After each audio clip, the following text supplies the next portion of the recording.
line 7211. We, the jury, in the above entitled action, find the defendant Orenthal James Simpson not guilty of the crime of murder in violation of Penal Code Section 187. Hello, everyone. I'm Lana Zach. And I'm Errol Barnett. We begin with breaking news. You saw the infamous moment there. Buffalo Bills Hall of Fame running back O.J. Simpson, who was acquitted of the 94 slayings of his ex-wife and her friend, has died from cancer at the age of 76. And he is considered by some to be the greatest running back who ever lived. Simpson was the first man to ever rush for more than 2,000 yards in one season, and he did it in just 14 games. Of course, he's largely remembered for that high-profile moment we just showed you, the murder trial for the killings of his ex-wife, Nicole Brown Simpson, and her friend, Ron Goldman. He was found liable for the killings in a civil suit, though, brought by the victims' families. We want to bring in now Zoey Tur. She's a news documentary filmmaker with News Media Films. She was piloting that helicopter that actually broadcasts the O.J. Simpson police chase in Los Angeles in 1994, capturing all of our attention. Zoey, discuss what it was like actually being the pilot in the air, broadcasting what the entire country tuned into, that low-speed chase. It was surreal, to say the least. It felt like somebody had punched me in the chest.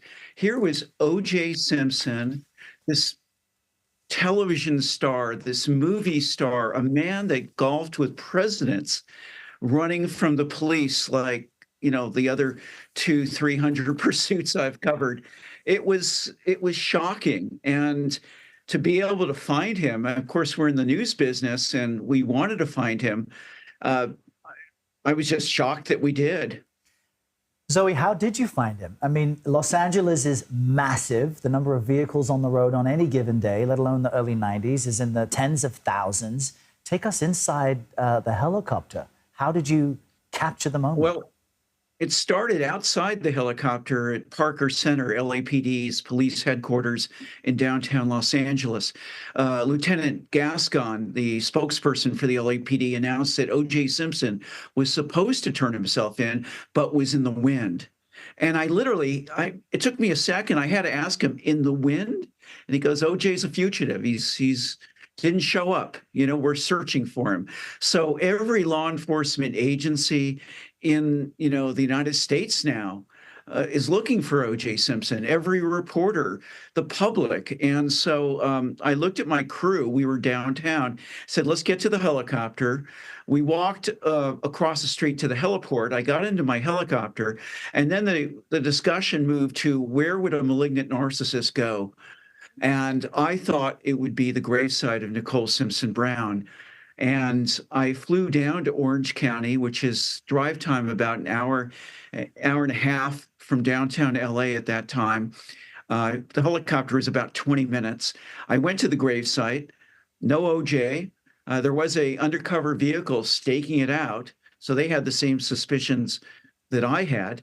And then my assignment desk manager radioed me and said that there's been a sighting at the El Toro Y. And I was listening to the FBI frequencies, and sure enough, she was right. Mary Helen Campos was her name. Anyway, I looked down, through the chin bubble right below, and there was a white Bronco, and I couldn't believe it. And then to confirm that it was OJ, the first sheriff's unit arrived, the second, the third, the fourth. Flip of the switch, we were on, the air live with close to 100 million viewers around the world watching this spectacle start, and it gave birth to reality television because the audience was huge, and it was just crazy. You spoke about Los Angeles at the time, how much you loved and sort of fed off of the city. And as we're trying to understand this particular moment in time, and you brought us some of the most iconic images, I'm wondering if you can share some of your reflections. Reflecting about this, first of all, I want to say that you cannot forget the victims. Ron Goldman didn't deserve this. Nicole Simpson Brown didn't deserve this. OJ got to live to 76 years old, and he got to die surrounded by family members and grandchildren. The reality is they didn't get that. They didn't get that. They never got to live out their lives and die in their own beds. So my heart's out, for the surviving members of the family. And good riddance to O.J. Simpson. It couldn't have come sooner. He was not a nice person. And true to form, it appears as though, at least now, that he died without sending a message, at least giving some closure to the family members, acknowledging his role in the killing. I mean, this man wrote a book, How I Did It, or If I Did It. It was If I Did It, and I mean, what kind of person does something like that, And so, well, Zoe, we really appreciate you taking us inside the helicopter, giving that first-person account of how you tried to figure out where O.J. Simpson was at the time, and we appreciate you joining our coverage, Zoey Tur. Of course, thank you. We now want to bring in Jim Newton. He's a former editor-at-large for the Los Angeles Times and was the lead reporter on O.J.'s trial in the early 90s. He interviewed O.J. in February of 96 and nearly came to blows with him, we understand, according to a follow-up article written years later. Jim, what's your reaction to this news and the legacy O.J. Simpson leaves behind? Well, I was startled to hear the news. I didn't realize he was sick, much less approaching death. So, of course, surprised. Legacy, boy, that's a hard question. I mean, he obviously has a legacy as an athlete, but his memory in Los Angeles, of course, is his life as an athlete was vastly overshadowed by the circumstances of this case. So I don't know what a legacy of what kind of legacy a murder defendant leaves, but whatever it is, that's what he left. Jim, it's interesting because we've heard from different people who have very different feelings about justice being served or not being served in this case. Errol mentioned your interview in 1996 and that it was contentious, to say the least. I'm wondering if you could share the insights that you had coming out of that. Yeah, it was a strange episode. My colleague Henry Weinstein and I were sitting in the newsroom, and Simpson actually called into CNN to say something, and he said something about coverage and was complaining about coverage. And our lawyer, Carlin Galler, suggested that we should just drive over to his house and talk to him about it. So we did, and he let us in. And we talked for quite a while there in his breakfast nook. It was contentious. He had complaints about coverage. At one point, he tried to take my tape recorder because he was worried that we would sell the tape. That's when we sort of got into it because I reached up to get it back.